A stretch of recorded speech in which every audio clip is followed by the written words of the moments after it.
Okay, fine, no problem. Okay, so what are we are talking about? What exactly an unassemble technique means? Unassemble technique means combining multiple models, combining multiple models, combining multiple models, okay, to produce an output. To produce an output. Okay, that is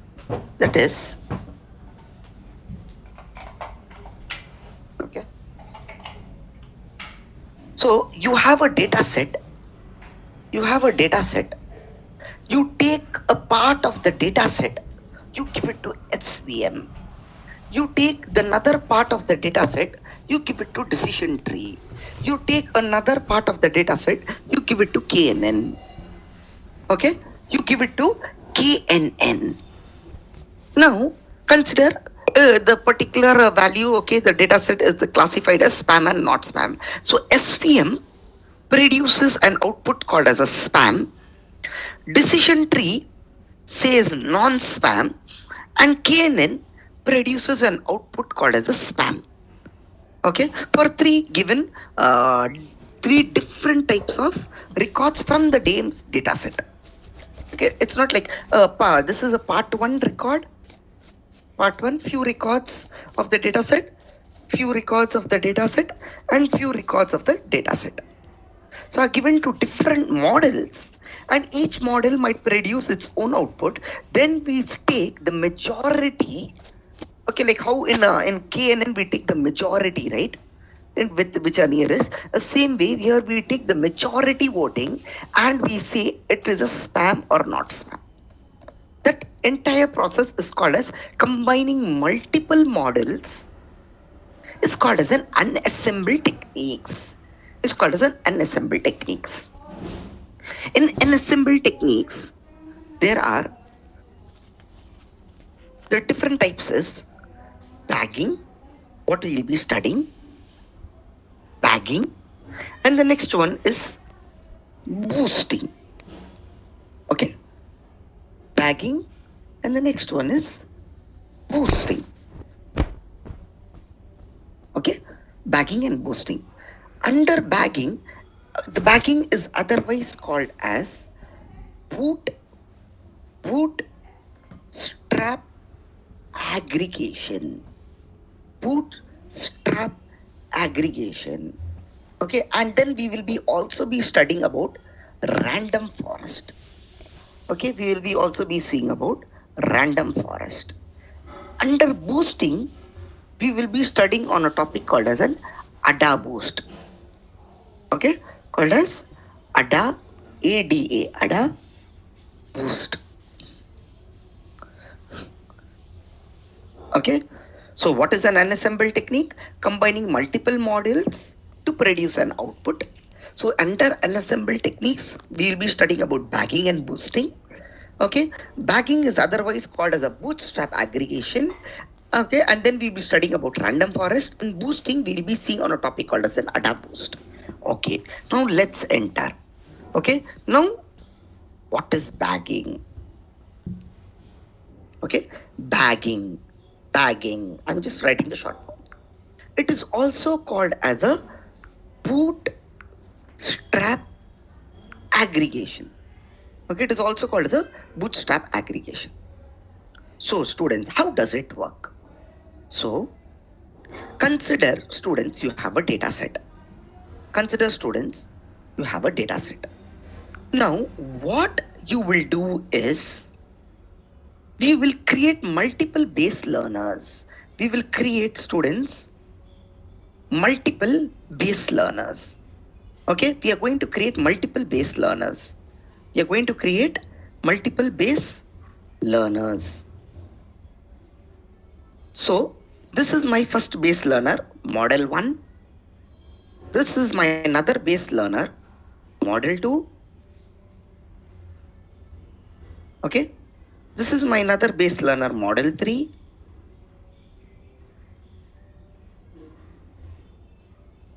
And this is my another base learner, model 4. Okay, or model K.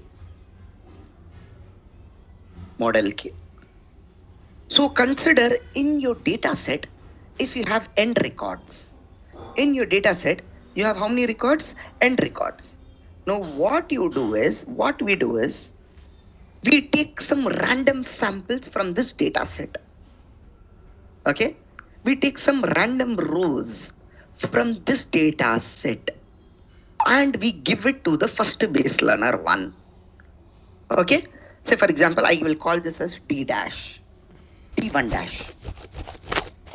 I will take some random rows, okay, from this data set and I will give it to my model 1. Then again, I will take some random rows, okay, random rows. That I can call this as D2 dash. I will give it to my model 2. Then I will take this particular, again I will take from this end records some random rows. D3, I can call this as D3 dash. And I will give it to my model 3. Okay, now I will take some random rows. So Dn dash. I will give it to my model M. Okay, so what am I doing? Row sampling with replacement. Row sampling.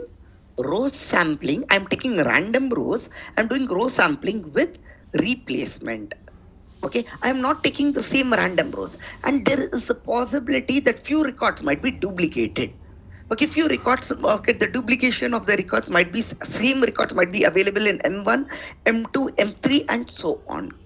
But when I am taking, the majority of the records are with replacement. So M1 will be trained on this particular data set. M1 will be trained on this particular data set. M2 will be trained on my model 2 will be trained on this particular data set. Okay, on this particular data set. M3 will be trained on this particular data set. My model M will be trained on this particular data set. Now, what I'm going to do is, after getting trained on this data set, consider my model is a binary classification. Okay, so for example, it will be my output is in the form of pass or fail, 0 or 1, okay, yes or no, true or false, something like that. So consider if my model for this particular data set is producing an output 1. This particular output is producing 1.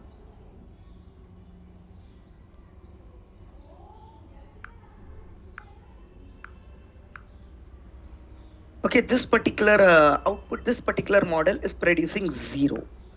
This particular model is producing 1. This particular base learner is producing 1. Now what I do is, I aggregate my results. I take majority voting. That is, I take majority voting. So the words which have, that is the model which produces this, the more number of words, that will be chosen as the final output. In this case, my final output will be 1, because how many my model, this model is producing 1, this model is producing 1, this model will producing 1. So my final classifier will be, as it will fall into 1 for a particular given test data. So if I am testing a data, okay, I am providing a test data. Okay, first I have trained my data set.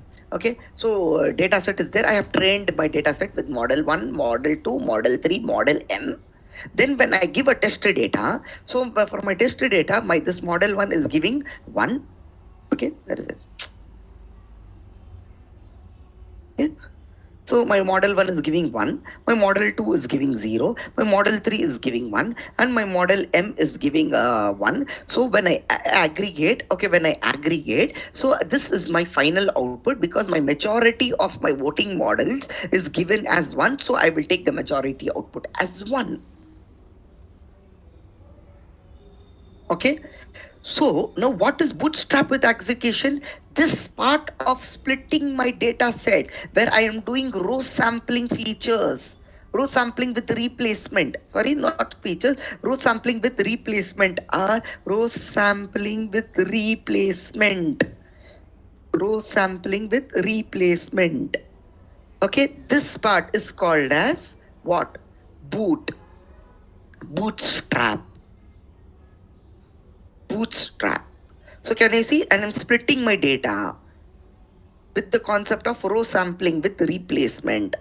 This part is called as Bootstrap. This part is called as Bootstrap. Then when my data set is splitted up and it is going through my different base learners, this can be SVM, this can be KNN, this can be decision tree, this can be some other model.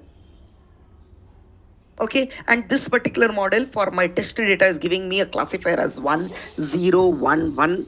Okay, and then when I'm aggregation, this part is called as an aggregation.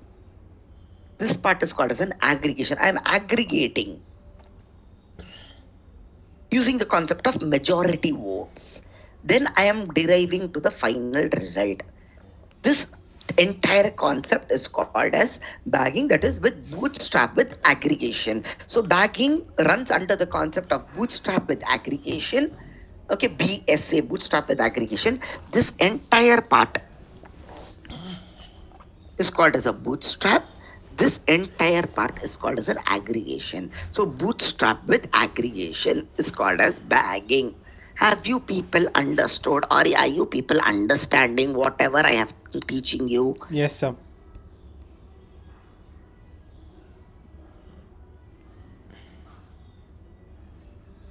Yes, quickly raise your hands. How many of you are able to understand? Fast, I don't have time.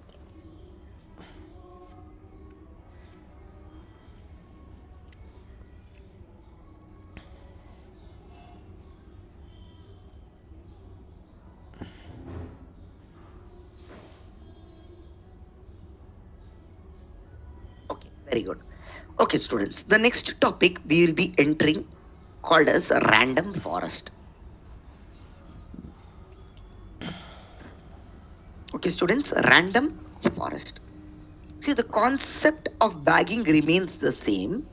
The concept of bagging remains the same under random forest. Okay, but we will be changing two things. One is we will not only will be doing row sampling, we will also be doing feature sampling also. I will tell you what is feature sampling. So this is the one thing we will be adding in the random forest. Then under the particular thing, one second. Okay, then the second thing what we'll be choosing is all my base models, okay, will be using decision trees only. Okay, so all my base learners will be of a type decision tree. All my base learners will be of a type decision tree. So these are the two things. Okay, we will be doing. So when the difference between bagging and random forest is, what is the first difference? Here in bagging, we only do random sampling. Okay, we do only row sampling. Okay, row sampling. Okay, is that clear? Now here we will be doing row sampling and feature sampling. That's the first thing.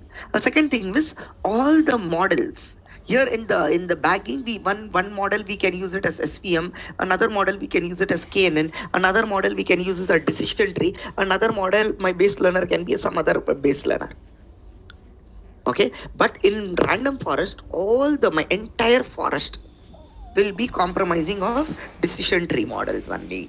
Okay, now, so students, let's enter. Consider you have a data set. Okay, and you have model 1,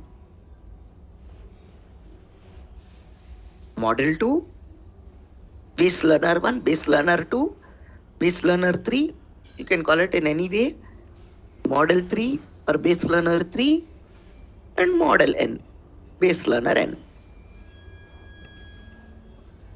So my model here is, what is my base learner here? Decision tree. So decision tree. My model base learner is decision tree. My model here is decision tree. My model here is decision tree. Everywhere it's a forest.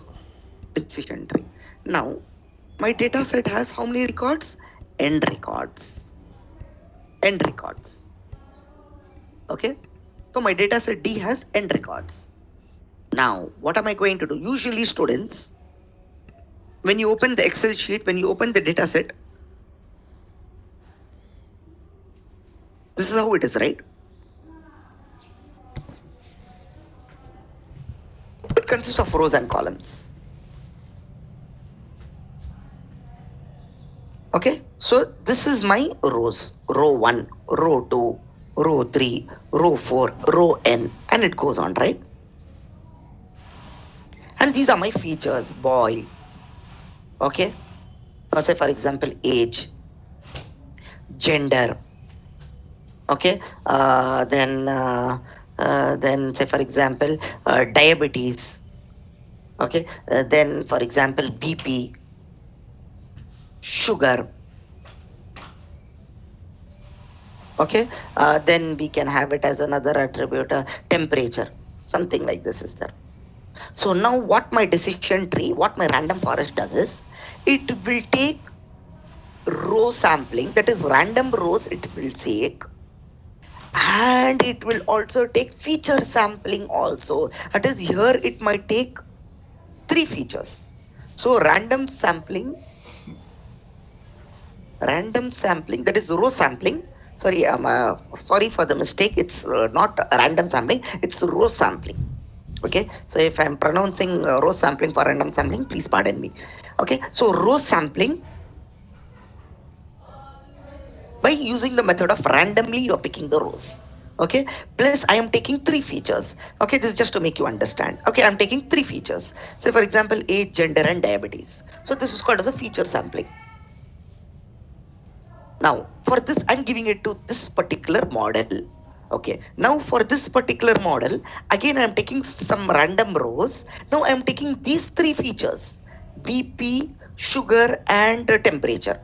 Okay, row sampling with feature sampling.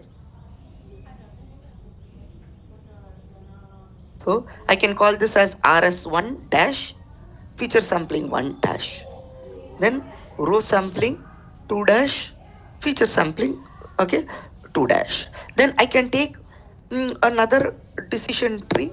Okay, then I can take one, say for example again some random rows. Now I am taking most of the features. Then I'm taking 6 features. So random sampling 3, row sampling 3, sorry, plus feature sampling. And I'm going to give it to my base learner 3. Feature sampling 3 dash. Now I'm taking all the features and some random rows, and I'm going to give it to this particular decision tree, my another base learner. So for the D records, can you see students? But here I am just picking up only rows. Only row sampling is done. Okay, I'm not doing feature sampling here.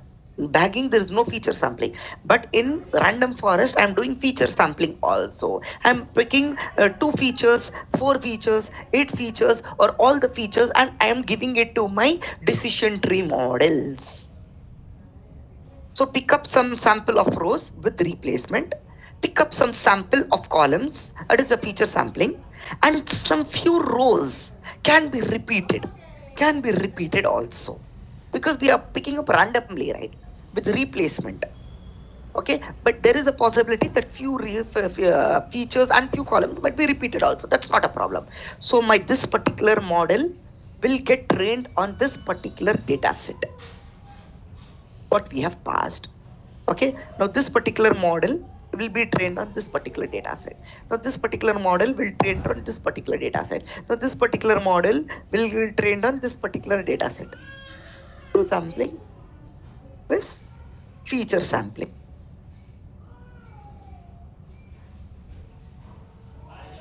Okay, students. Now this particular model will train on this particular data set. Now what? Now when the test data is given, the same thing. Now when the test data is given, okay, my decision tree, consider if it's a binary classification, this decision tree will produce 1. This decision tree, say for example, if it is producing 1, this decision tree is producing 0, and this decision tree is producing 1. Okay, this decision tree is producing 1. So now I am taking, okay, aggregating the votes. I am aggregating the votes. Okay, why I am aggregating the votes, and I am coming to the conclusion That is the pointer. I'm coming to the conclusion that this particular test data belongs to the category 1. This particular data, test data, belongs to the category 1. Okay, so now this part, can you see, is called as Bootstrap, and this particular part is called as an aggregation. Aggregation. But the most important part to be noted here is, okay, here we are doing row sampling plus feature sampling, and all my base learners are decision tree. All my base learners are decision tree. Okay, now students, so please understand, okay, when we talk about the decision tree, okay students, when we talk about the decision tree, usually a single decision tree, let's not talk about multiple decision tree. Okay, this is my weak learner. This is my weak learner. This is my weak learner. This is a weak learner. Usually decision tree, when we use the decision tree, it has two properties. Okay, that is, one is the low bias. One is the low bias. Low bias. And another one is the high variance. Two properties of a decision tree. Okay, low bias and high variance. Now, what is low bias? If we train our decision tree to the complete depth, students, as I told you, right, we have been doing decision tree, and if we train our decision tree to the complete depth, okay, and it gets trained on the training data, now you tell me whether the errors will be low or less. If we train our decision tree, we allow the decision tree to grow fully. Okay, and it gets trained on the training data. Based on the training data, whether the errors will be low or less. Hello? Whether the errors will be low or less. Hello? Less. Very good. It is going to be less. Because you have trained your decision tree, you have allowed to grow your decision tree fully. But if you stop your decision tree somewhere in the middle, and then when you try to train on a training data, whether the error will be more or less. Error will be more or less. More, sir. More. As simple as that, right? You people are able to understand the concept? Yes? Yes or no? Yes or no, students? Yes, sir. Yes, sir. Yes. So now we are talking about, we have grown our decision tree fully, and we are trying to train our training data on it, based on the training data. So definitely our errors are low, less. That is called as a low bias. If we are going to grow the tree fully to its maximum depth, based on the training data, definitely the errors are going to be less. But for the testing data,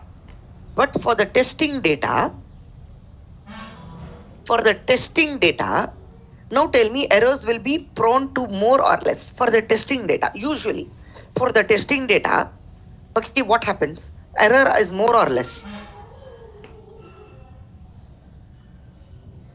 Errors is more or less. So tested data, errors are usually, it's more only. That is our prediction. Because the data is a random data. Are getting? So training data means what? So you grow the full tree, and based on the training data, you try to do. So definitely, and if you try to do the prediction, definitely our errors is, in fact, we get 100% accuracy based on the training data. But when you apply the test data, you definitely are not going to get 100% accuracy. There will be misclassification. That is called as a high variance. This is for a single decision tree. So a single decision tree property is, it has a low bias and a high variance. But in random forest, since we are combining multiple decision trees, okay, and each decision tree has high variance. So can you see, there are multiple decision trees, this decision tree has a high variance, this decision tree has a high variance, this decision tree has a high variance, this decision tree has a high variance. And when we try to aggregate it, this high variance is changed to low variance. This decision tree, when we combine all the decision tree with respect to majority votes, this high variance, that is the high errors, when you apply the test data, okay, when you apply the test data, why you are applying the test data? Because if you are applying the test data on one particular decision tree, it might misclassify.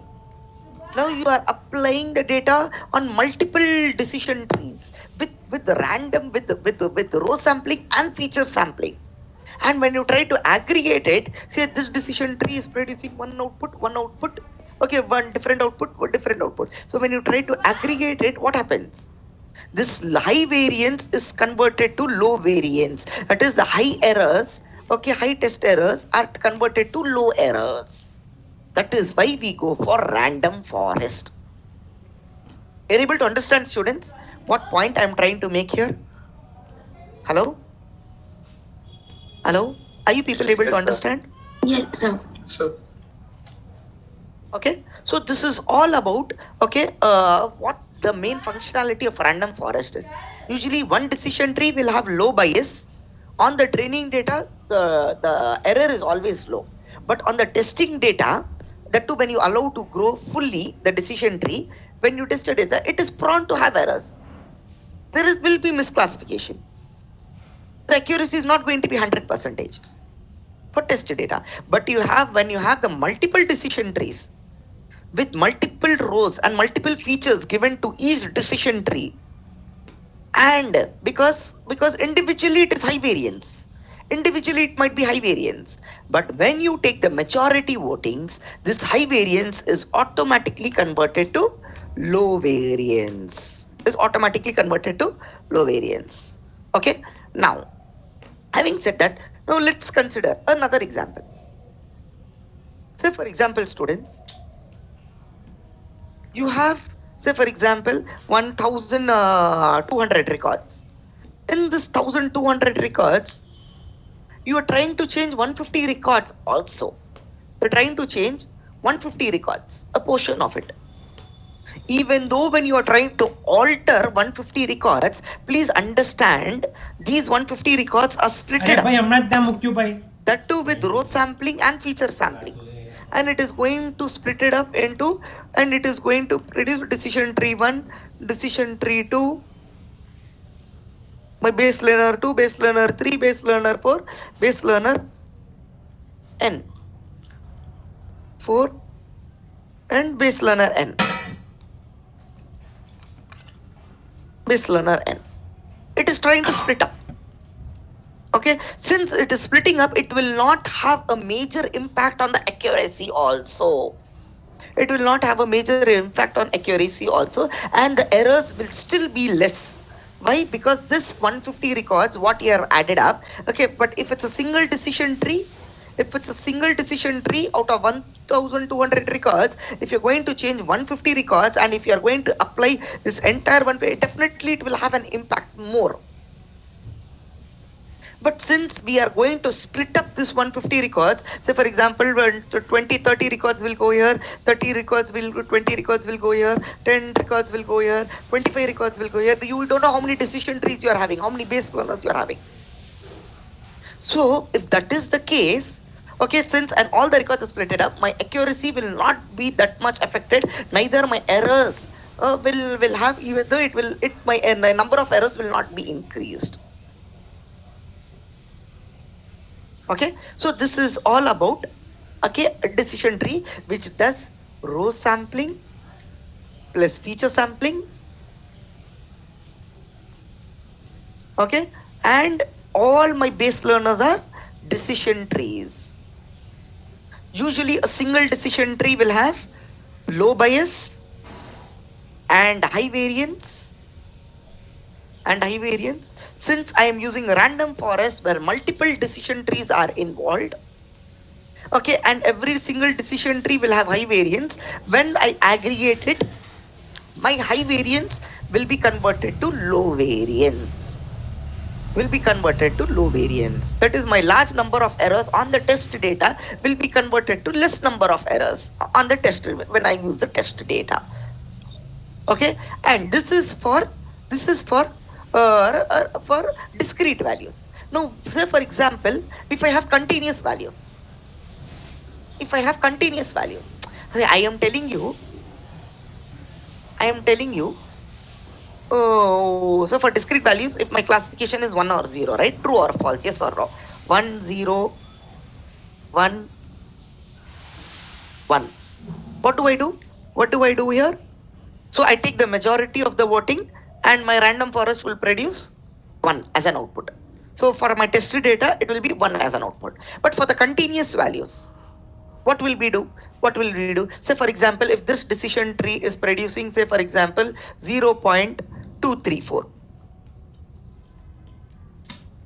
Okay, now this decision tree is producing a value called as a 0.567. If this decision tree is producing an output called as a 0.743, this decision tree is producing an output, a continuous value. If I have a continuous values in terms of regression, I can say. I told you, right? Regression trees. We have also seen regression trees. So if this decision tree is producing for regression the 0.74 and this decision is producing 0.84. So what I do is I take the mean. I take the mean of all the continuous values produced by the decision trees. And that will be my final output. So if we use regression on the decision tree. So, and remember, many companies nowadays follows this kind of model, random forest model. Okay, they are not dependent on one type of base learner. They are dependent on multiple base learners. Okay, multiple base learners. Okay, where they split the data set into rows and features and randomly they select with replacement and they try to test their data with multiple decision trees and then they combine it and then they see what type of classification we produce. What type of classification we produce. Dry food. You're getting the point? Hello? Hello? Yes, sir. Yes, sir. Yes, sir. Okay. So this is called as random forest. Okay. Now the next technique we will enter into boosting. Okay. The next technique we will enter into called as boosting. Under boosting, okay, now what happens is, students, consider you have a data set. Students, you have a data set. You have a data set. So when you try, now you will be having base learner 1 in a sequential fashion.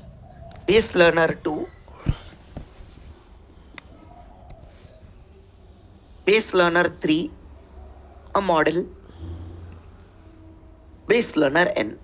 Let's consider base learner n. Now students, now all the records will be passed to this particular base learner. Now the base learner can be any model. After the base learner gets trained, okay, we pass all the records to the particular base learner. Okay, the base learner will get trained. Now, after the base learner gets trained, when you are trying to classify it, okay, say for example, it is out of 12 records, 10 records it has classified it correctly, and 2 records it has not classified it correctly. Those 2 records alone will be passed to the base learner 2.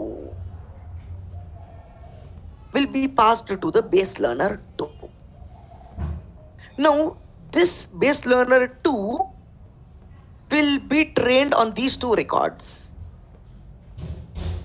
Now, again, when we are trying to classify it, this is just to make you understand. One record it has classified correctly, and one record it has not classified correctly.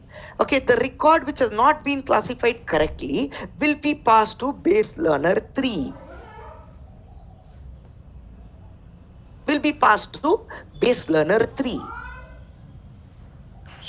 And like that, it keeps going and going and going till all the records have been classified correctly. Till all the records have been classified correctly. So we can create how many ever base learners we want. Okay, till we want, we can keep creating, because usually this is with respect to 10 records or 12 records. We have billions of records or thousands of records or lakhs of records. Okay, so this is how the boosting technique works. So boosting techniques, what happens is we create multiple base learners, that too in a sequential fashion. We train the base learners. Okay, and when we apply the particular data set, and when we try to test it, it might classify few records correctly and few records not. So those records which have not been classified correctly will be passed to the next base learner. Again, that particular base learner will be trained on those particular instances, and that might classify it few records correctly and few records not. Those records which have not been classified correctly will pass to another base learner, and it will keep on going. This type of technique is called as boosting. It's called as boosting. So in the next class, we will be seeing about a topic called as an ATA boost. ATA boost is slightly different from boosting with the way that weights are added up. With the weights will be assigned. Okay? With the weights will be assigned to the records. So we'll stop, because if I start, that will take another at least 40 minutes or 30 minutes. How many of you are able to understand, or how many of you understood? Please raise your hands.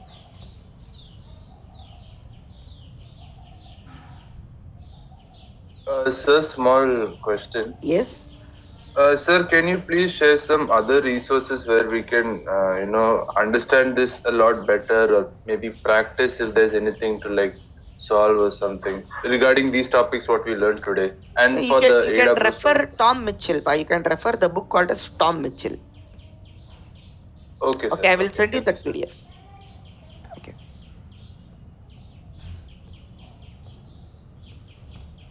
Or else I have slides also. You can refer the slides, because whatever you can refer this also. But kindly go through my video lecture.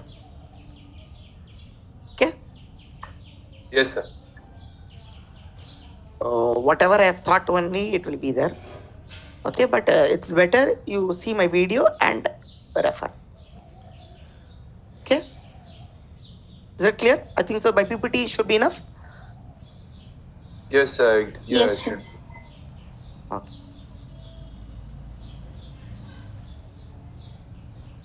Okay, students. Any doubts?